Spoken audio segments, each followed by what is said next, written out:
Saat malam, setelah pulang dari rumah Pak Ustadz, entah apa yang merasukiku. Tiba-tiba aku terpikir untuk menonton konten ramalan tarot. Ya, untuk iseng-iseng saja. Karena aku sudah enggan melihat akun Putra. Aku takut, jantungku sering tak terkendali setiap melihatnya. Tiba-tiba mataku tertuju pada satu komentar dan membuatku teringat kembali pada Putra. Tanggal lahir berkesinambungan. Tanggal lahirku dan Putra berkesinambungan.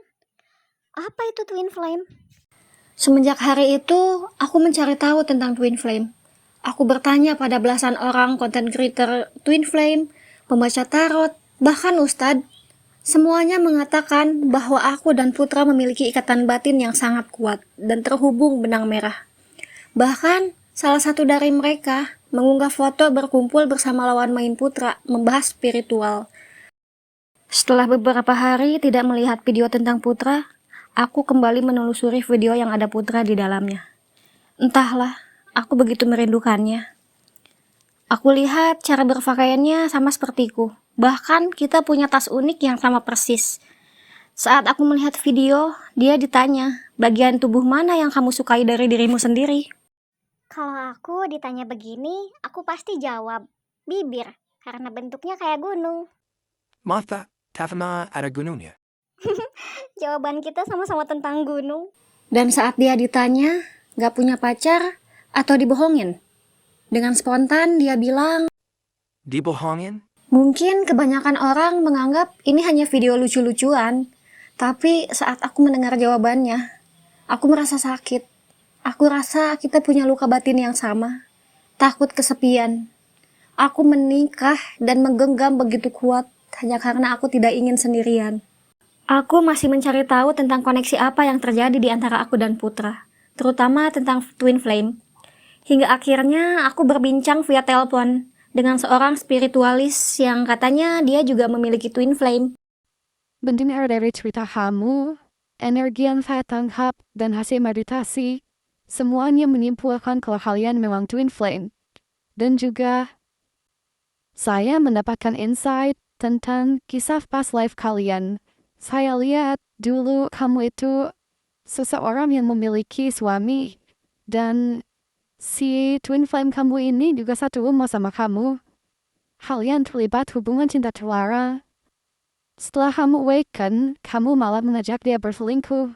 Dan dia menyebut hal itu karena ternyata dia juga menyukai kamu, karena kalian saling mencintai. Tapi, pada akhirnya kalian dipisahkan oleh keluarga karena dianggap aib. Kalian akhirnya menjalankan hidup sama-sama sendiri hingga akhir hayat. Karena kalian masih sangat amat saling mencintai dan sama-sama tidak bisa melupakan. Padahal kalau kamu bersabar sedikit saja, kalian tuh sebenarnya memang ditakdirkan untuk bersama. Karena 2 tahun setelah hubungan terlarang itu, ternyata suami kamu meninggal. Nah sebenarnya kalau kamu sabar, kalian bisa bersatu dengan cara yang lebih baik. Jadi, di kehidupan sekarang, kesabaran kamu akan sangat diuji untuk menebus semua karma yang kamu lakukan dengan dia di masa lampau. Aku mulai lelah dan berhenti mencari tahu tentang koneksi ini. Karena dari berbagai sumber yang berbeda, mereka masih dengan kompak mengatakan hal yang sama. Terutama pada bagian aku harus melatih kesabaranku. Aku mulai melanjutkan novel tentang kisah perjalanan hidupku, terutama tentang Putra.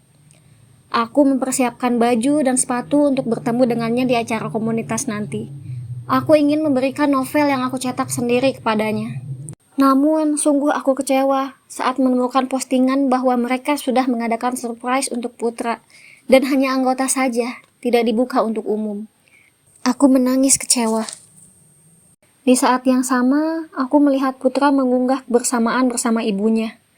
Aku teringat hubunganku yang tak baik dengan Mama.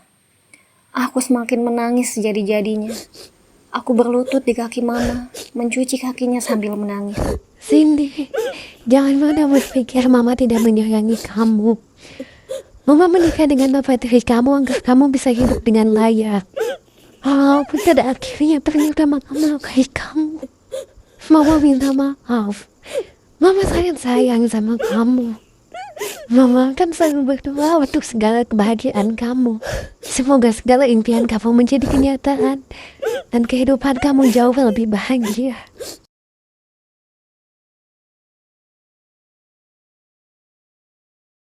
Putra mana ya?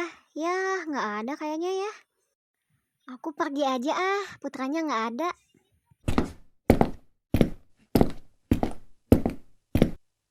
Kamu mau kemana? Jangan pergi. Kamu mau pergi sama yang lain ya?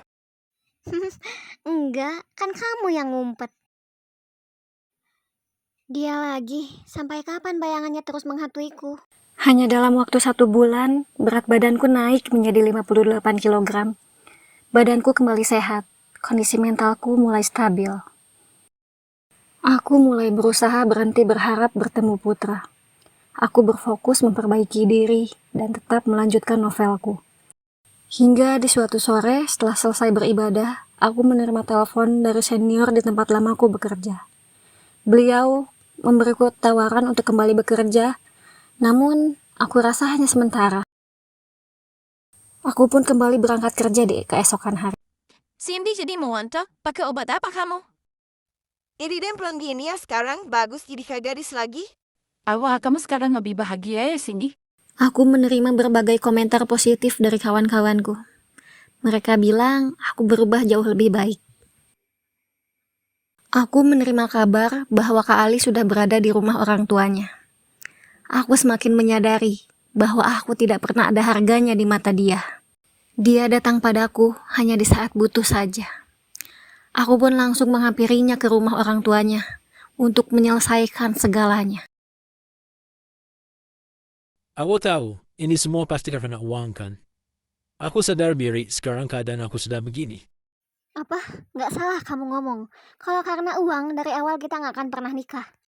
Sampai kapanpun akan pernah benar kalau mama kamu selalu ikut campur sama rumah tangga kita. Loh, kenapa jadi saya? Ini semua keputusan Cindy. Saya nggak ada sedikit pun ikut campur. Padahal anak saya juga dipenjara karena demi anak istri. Apa? Anak saya aja nggak tahu apa-apa tentang kasus ini. Mustahil nggak tahu apa-apa dan mustahil juga Anda tidak ikut campur. Apa maksudnya semua ini? Demi anak istri.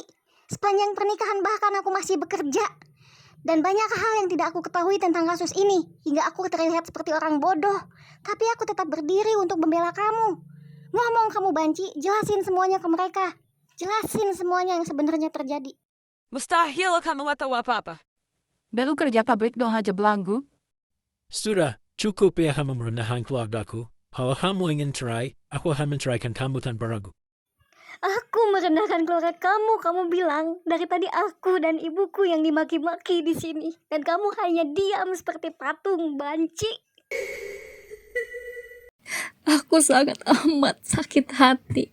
Selama ini, aku pertaruhkan segalanya demi dia. Aku membelanya di hadapan semua orang. Bahkan hingga bertengkar dengan ibuku. Aku tutupi segala kekurangannya. Aku banggakan dia di hadapan semua orang, seolah dia suami paling sempurna. Hari ini, aku dimaki keluarganya di hadapan anak kami. Dia hanya diam. Bahkan mereka mengatakan bahwa dia seperti sekarang demi anak istri. Dia melakukan kesalahan besar, namun seolah aku yang bersalah.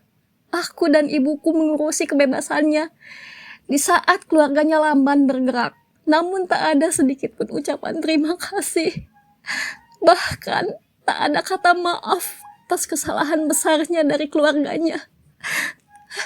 Mama, maafkan aku. Hari demi hari berlalu. Aku berusaha untuk lebih memperbaiki diri dan hidupku. Aku masih mencoba menyelesaikan novelku dan belajar membuat konten. Berusaha sekreatif mungkin. Suatu hari, aku melihat story Putra. Dia tampak sedang makan bersama sepupunya. Namun, aku merasa tak asing dengan tempat itu. Itu seperti tempat makan yang berada di kotaku. Dan di dalam postingan terakhirnya, dia sedang ada pekerjaan di tempat wisata alam. Dari judulnya, aku tahu bahwa itu tempat wisata alam di kotaku. Tapi, apa dia benar-benar sedang bekerja di situ? Ma, aku melihat Putra memposting tempat wisata alam yang ada di sekitar sini. Aku rasa dia sedang bekerja di situ. Kamu mau menemui dia? Apa, Ma? Selama kamu sering melihat Putra, Mama lihat kamu berubah menjadi lebih baik, lebih ceria, lebih sehat.